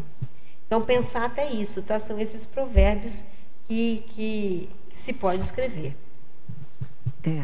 Agora chegou. Agora a Tânia. Kátia, eu gostei da numerologia. A numerologia é assim como a síntese, né? Que página que tá, Tânia? 18. É numerologia. Eu queria que você falasse, fala em cada item aí, qual é a relação com os diários. Então, a parapercepciografia, né? O registro diário das parapercepções. A tenepsografia, o diário da TENEPS. Projeciografia, diário da projeção consciente. Aí, no caso, tem até o livro do professor Valdo, né? Projeções da consciência, diário de experiências fora do corpo. Agora, isso aqui tem que ter muito gabarito para todo dia escrever, para ser diário, né? Isso tem que ter gabarito. Isso era legal você falar, Kátia, porque o diário é diário. É diário, Se não for, aí é um outro tipo de anotação. Exatamente. Por isso que dá trabalho, porque a pessoa todo dia ela vai ter que pensar naquilo. E algumas condições, vale a pena fazer diário se ela tem aquela experiência. Senão, ainda não dá para ser um diário, né? Pode ser um semanário, um mensário. Conscienciografia, aí você fazer um diário, né, de questões conscienciológicas. Pangrafia, aí no caso seria você poder usar essa técnica, né, da escrita através de vários fenômenos. A historiografia, que seria o registro diário que muitas vezes depois vai se tornar um livro histórico, como esses diários citados na taxologia. E a biografia, que muitas biografias elas são escritas com base nos diários, né, do biografado. Ok, muito obrigada. Essa história dos diários, do biografado, ele é muito sério. Porque, claro, para o biógrafo, esse é um material quente, né? Eu estava mexendo um pouco com isso, e aquelas suas anotações diárias do professor Valdo ajudou demais. Porque, é claro, você vai vendo o dia a dia do que o seu caso biografado penseniza. Isso é muito com sério. Certeza. Aí você vai na essência da consciência, né? Não só nos fatos que aconteceram no dia a dia. Kátia, na página 17, em Código de Ologia, o Código Pessoal de Cosmoética garantindo a fidedignidade informativa. Porque isso daqui, quem escreve, né, a pessoa, ela tem que retratar ali uma realidade. Até alguns desses diários que se tornaram históricos, eles passaram por testes, por validação, né, histórica. Então não foi assim, a pessoa escreveu o diário, virou um livro de história e tudo mais. Não. Até o da Anne Frank demorou bastante. Você sabe então, quem não que estudou? Automaticamente. Alguém estudou esse diário, né, da Anne Frank, para depois... Exatamente, foi estudado. Foi estudado para ele poder ser validado. E controvérsias sobre a autenticidade do diário de Anne Frank. É verdade? Então, ele foi questionado desde a primeira publicação, né, por um revisionista francês. E depois o Instituto para a Documentação de Guerra solicitou uma investigação total. Aí ele foi dado como autêntico, sem nenhuma sombra de dúvida, e foi publicado em sua totalidade, né, juntamente com esses estudos exaustivos, né, os artigos sobre o passado da família Frank, as circunstâncias relativas à sua prisão e deportação, o exame da caligrafia de Anne, do documento e dos materiais usados. E que é mais sério, né, para ver se não tinha alguém manipulado. Exatamente, né? Ver a caligrafia. E essas informações, Kátia, é um livro ou na internet? Essas informações que eu acabei de ler? Sim, é. Não, isso foi da internet. Agora, Kátia, já que você está... Posso só fazer uma pergunta em cima disso? Já que você está falando de livro, a gente recebe aqui muitas pessoas, né, que querem escrever sobre as próprias experiências parapsíquicas, as experiências projetivas, e transformar aquela escrita num livro. Você teria algumas ideias, sugestões para as pessoas que têm esse objetivo? Porque aí uma condição é a questão do diário. O diário é muito pessoal, principalmente esses diários conscienciológicos, de experiências pessoais, né? Eu acho que para um diário desse se transformar num livro, ele tem que ter um diferencial, né? Senão a pessoa vai chover no molhado, ela vai contar muita coisa assim que, do ponto de vista didático, informacional, do esclarecimento, às vezes não tem tanta relevância. Então, se a pessoa quer escrever um diário, pensando futuramente publicar na forma de um livro, eu acho que ela tem que ver o que daquelas experiências vai, digamos assim, contribuir com a ciência, com a cienciologia, ou com a ciência, né, que ela está ligada, qual vai ser a objetividade desses dados, qual vai ser o tipo de constatação, né, que nem você estava falando, das pesquisas da Ectolab. Então, não pode ser assim muito livre, leve e solto, e o que der na telha a pessoa escrever, não. Eu acho que vale até a pena a pessoa pedir uma consultoria para a Unescom, ou conversar com editares, com os editores aqui da Cognópolis, que são conhecedores de livros, para ela já fazer um diário mais propício, né, mais direcionado para essa publicação, porque depois é muito frustrante, que para a pessoa aqueles dados têm muito valor, Mas, às vezes, para um leitor, aquelas informações elas não têm substância suficiente, consistência, para serem publicadas no livro. É verdade. Às vezes, o diferencial, né, Kátia, vai estar na abordagem ou na leitura que a pessoa vai fazer da própria experiência. Mas ela tem que imaginar isso. Ela tem que pensar em como ela vai chegar nessa abordagem para que seja uma coisa didática e que ajude o leitor. E que não seja, né, Kátia, com perdão da palavra, viagem na maionese. Com certeza. Isso é muito importante, que seja uma coisa com o pé no chão, que tenha fatuística e parafatuística bem embasada, porque senão fica assim, também com perdão da palavra. Sem pé nem cabeça. É o samba do crioulo doido, né? Que daí aí não publica. A Mabel falando isso agora, eu estou lembrando. O professor fala aqui, né, nas mini tertúlias, sobre a escrita, que nem um dia sem uma linha. E eu estou começando o meu livro. E eu chego muito cedo aqui na dinâmica, na mini tertúlia, e começo a fazer alguma coisa aqui. Na hora que eu chego em casa, que eu vou digitar, eu mudo 50% daquilo que está escrito. Aí, no outro dia que eu vou ler, eu já mudo mais um tanto, mudo o vocabulário, o que ela falou, a datares, ver se não está viajando na maionese.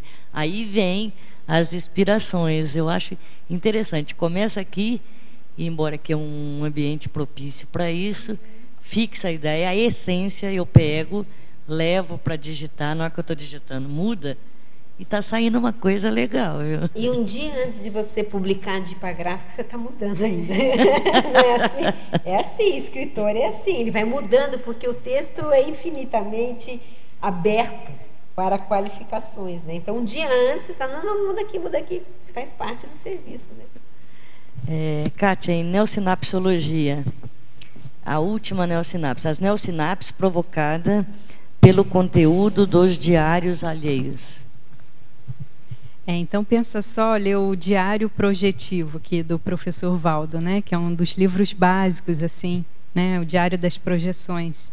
Então isso daí tem digamos assim, vivências que a gente nessa vida não vai ter, talvez nem nas próximas, não é verdade?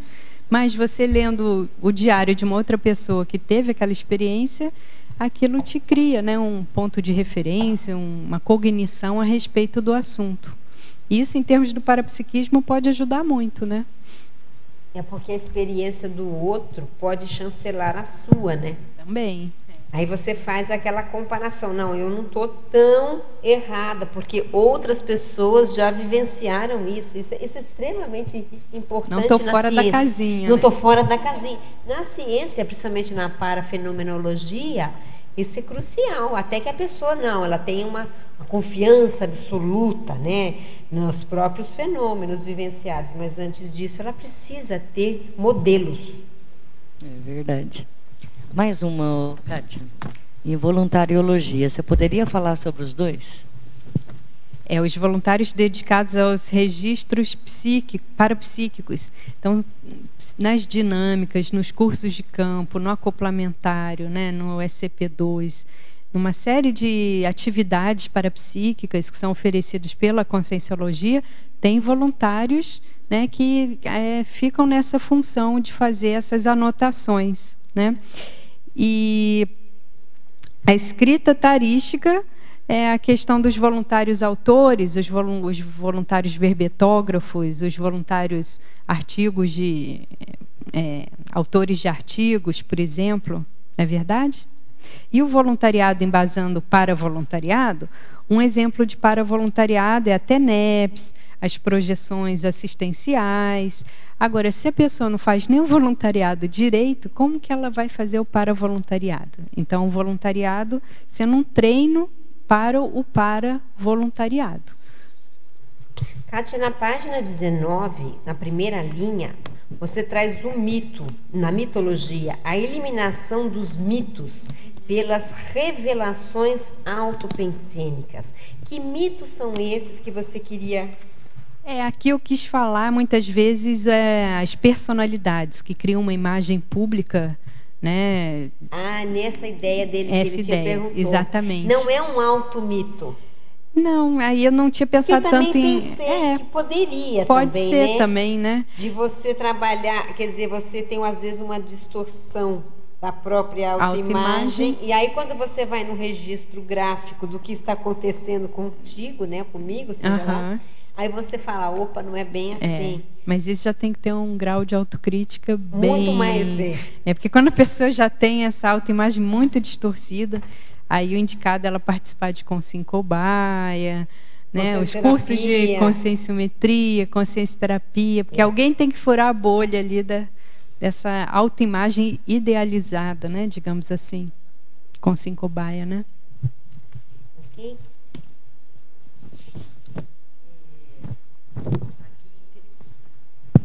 Em trinomiologia, o trinômio diário, dessoma, perpetuação informativa. Isso aí está fazendo uma relação aí com a cápsula do tempo? Não, por exemplo, o próprio diário da Anne Frank, não é verdade? Ela fez o diário, ela morreu, o pai dela publicou, a informação ficou. Né? Quer dizer, a gente também não tem noção do como isso reverberou sobre ela, né? Com certeza. E tem mais esse outro lado. Quer dizer, que isso vai reverberar sobre a Anne Frank, se ela foi ela realmente, se isso é real. Ela deixou um legado sem saber. Quer dizer, foi uma coisa meio que da adolescência, quem sabe até uma válvula de escape para aquela situação que eles estavam vivenciando, e no fim virou quase que uma assistência policármica, né? E para muita gente, independente de quem for. Também já não sabe quem foi essa consciência, também, né? não se sabe quem é, porque pode ser que, né? A gente não tem noção. É verdade. Tem pergunta ali em cima? Você ligou? Assim, Deixa eu esperar um pouquinho.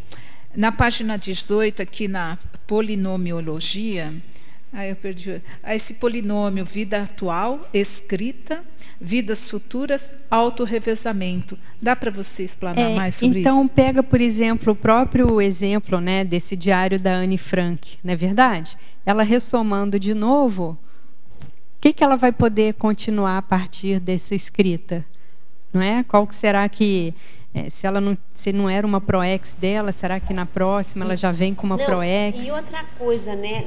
Na questão da personalidade consecutiva, o diário ele é muito imperativo para você se entender, né? Porque como você está escrevendo o que você pensa de uma maneira mais livre, o diário resolve uma porção de coisa, né? De questão de entendimento, compreensão daquela consciência que no caso é você mesmo.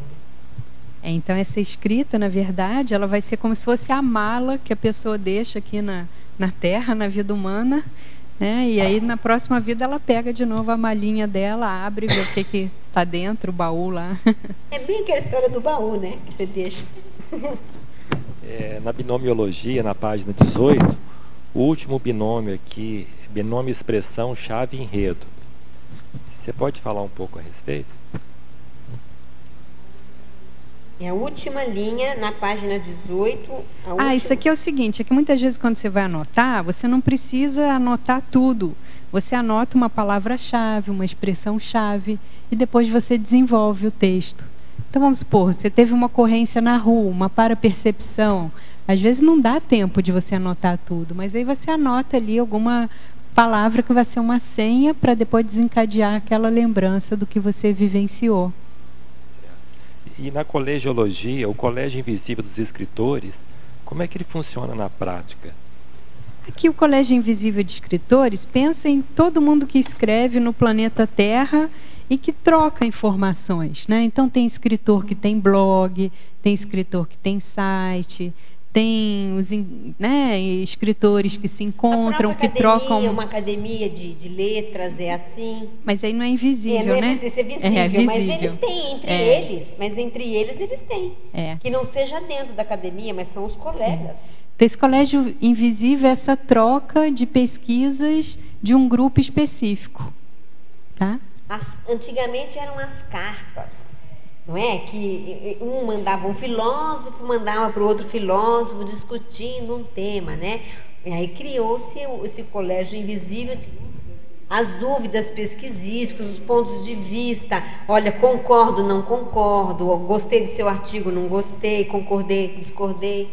Enfim, esse intercâmbio. Hoje é e-mail, né? Hoje é e-mail, Hoje é e-mail, esse e-mail. Kátia. Oi. Fatologia, última linha, na página 17. A evitação dos lapsos de esquecimento ou erro informativo. Você poderia ampliar?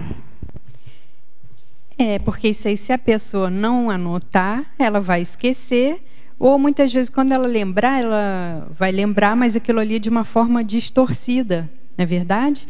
Então, tem que ver muito bem esses diários, principalmente se a pessoa depois vai publicar, fazer algum material, né, público com isso, a fidedignidade das informações. No jornalismo, isso é um ponto bastante importante, né? Então, a pessoa tem que checar, rechecar várias vezes aquela informação, as fontes, tudo mais, para ter um realismo. Sim. E também não ficar preenchendo aquele lápis, aquele espaço que você não lembra com aquilo que você acha que poderia ter sido, né? Que às vezes a gente exatamente. Tem... Então, por exemplo, a Cristiane Ferraro, no diário dela da TENEPS, ela já falou isso numa apresentação, né? Às vezes ela coloca lá, não tive nada. Essa é uma anotação do diário. Não quer dizer que só porque você tem um diário, todo dia você vai ter que arrumar informação. Porque às vezes você não prestou atenção naquele aspecto, às vezes não teve nada mesmo naquele sentido, tá certo? Não, e não ter nada já é uma informação riquíssima. Por que não teve nada, o né? acúmulo de não ter nada já é uma mega informação. Não é isso? Não é?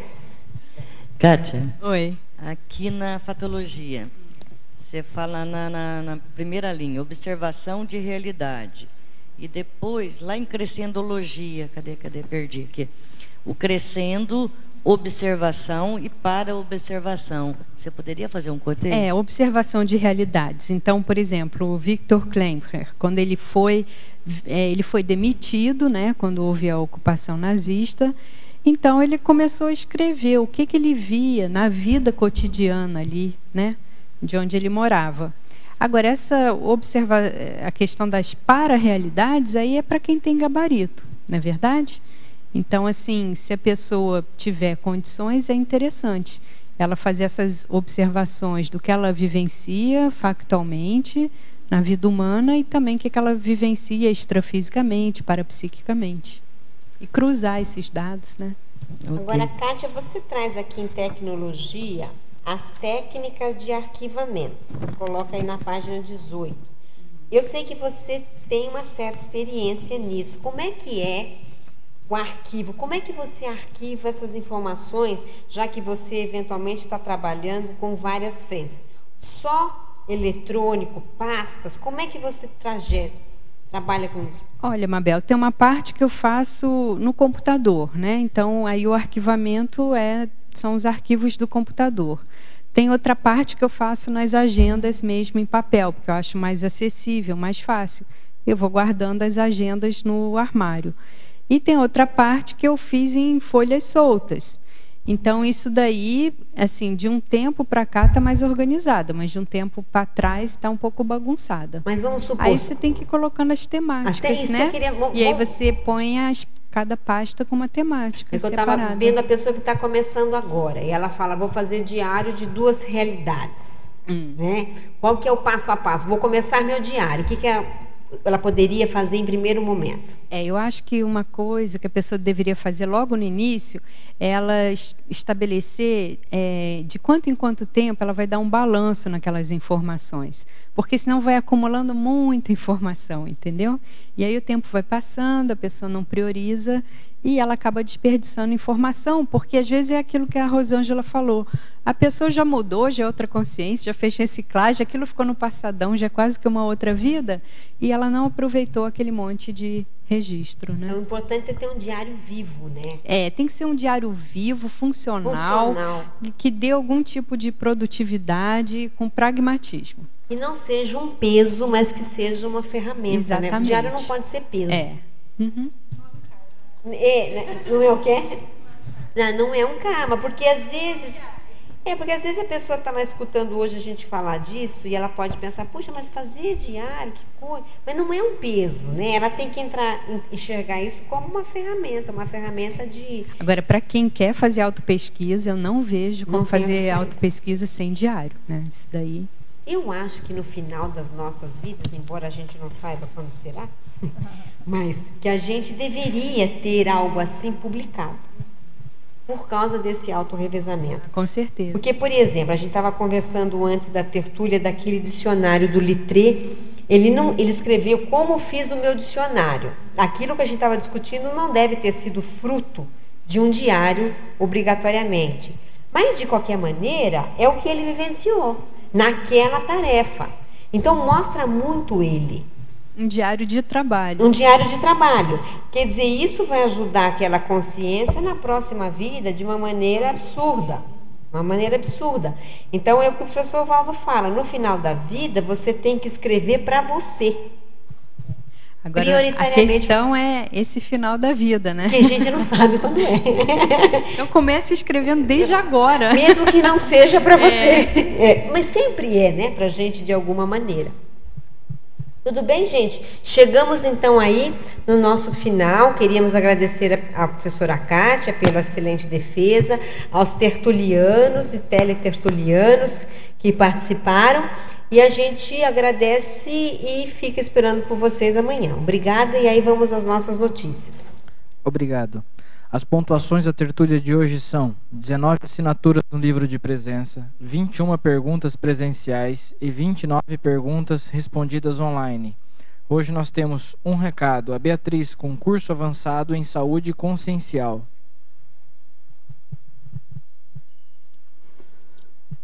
Boa tarde a todos.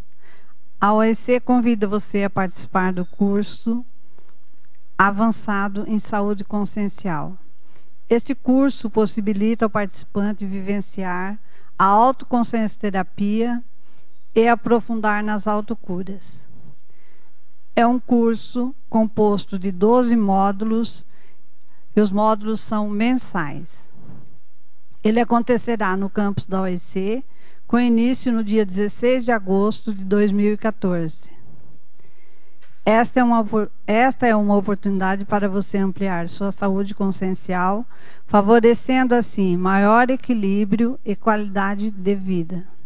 Os temas abordados em cada módulo: 1. Base da consciencioterapia e autoconsciencioterapia. 2. Parasemiologia. 3. Saúde somática. 4. Saúde energossomática. 5. Saúde psicossomática. 6. Saúde mental somática. 7. Saúde na vida intrafísica. 8. Saúde multidimensional. 9. Saúde grupocármica. 10. Fundamentos da paraterapêutica. 11. Fundamentos da paraprofilaxia. E 12. Cosmoética e saúde consciencial. Maiores informações pelo telefone, código de área 45 3025 1404, ou pelo site www.oec.org.br. Obrigada.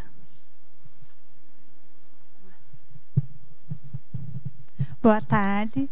Convidamos a todos, tertulianos e teletertulianos, para a segunda Jornada Internacional de Conscienciometrologia, que vai acontecer de 4 a 6 de julho, agora de 2014. Vai ser aqui em Foz do Iguaçu. Então, vai ser um momento muito importante da especialidade Conscienciometrologia, porque nós vamos estar lançando a revista Glasnost, que é a publicação técnico-científica da conscienciometrologia. Então, quem não está em Foz, não vai poder vir para cá, pode assistir online a nossa jornada. Você pode fazer inscrição no site da Conscius, que é www.conscius.org.br. Você entra na loja virtual e pode fazer sua inscrição. Quem quiser também mais informações pessoalmente, você pode ligar no telefone da Consus, que o DDD é 45 2102 1460, no período da tarde, e falar com a nossa atendente lá. E quem quiser saber um pouco mais, né, acompanhar a nossa verbetógrafa que trouxe o tema de hoje, a Kátia Aracaque e João Aurélio Bonassi, eles vão falar na nossa jornada sobre o tema conscienciometria e desassediometria, modalidades de desassédio, geopolítica desassediadora, ampliação da capacidade desassediológica. Então, temos muitos temas interessantes e convidamos a todos para participar desse momento muito importante da conscienciometrologia. Muito obrigada.